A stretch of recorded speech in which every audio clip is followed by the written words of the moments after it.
All right, college choices have been made, acceptance letters are already going out, but believe it or not, some people still haven't thought about how to pay for college this soon, right now. Right, and here to talk about the massive debt people are racking up going into college, and also what you can do about it once you get out, is the author of Debt You, Logan Abrams. Good morning, Logan. Hey, Good morning. Logan. All right, so in this discussion, we actually first have to talk about healthcare. Why? Because something a lot of people didn't realize was that an complete overhaul of the student loan industry was tucked away in that healthcare bill.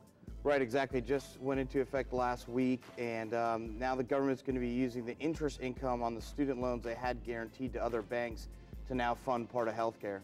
Will people be able to get a student loan outside of the government anymore? Sure, there's still going to be private student loans. Believe me, that business isn't going away anytime soon. Sure. Still a lot of companies out there that provide it, but the government loans have always been and remain to be the better choice for students.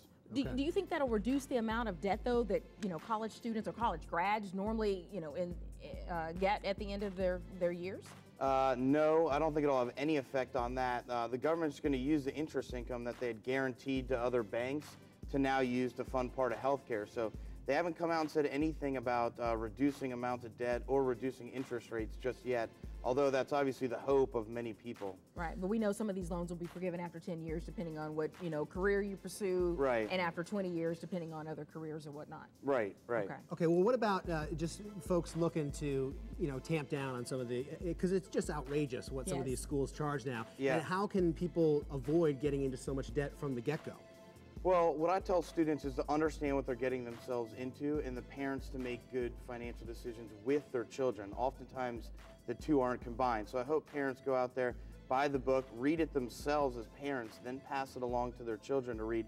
Then they can have a good discussion about decisions they might make before going to college, while at college, and afterwards. That can help ensure their financial success in the future. I'm assuming you've got a chapter in here about credit cards because Sure. you're looking at 30% interest there sometimes versus student loan interest at 4 or 5%. Right. What do you tell the kids about credit cards and why you shouldn't get them in college? Well, I have a couple chapters about credit cards. One's about the new Credit Card Act that went into effect. I actually think that'll have negative effects on students because they'll have to up student loans that take 15, 20 years to repay when credit cards might be a short-term loan.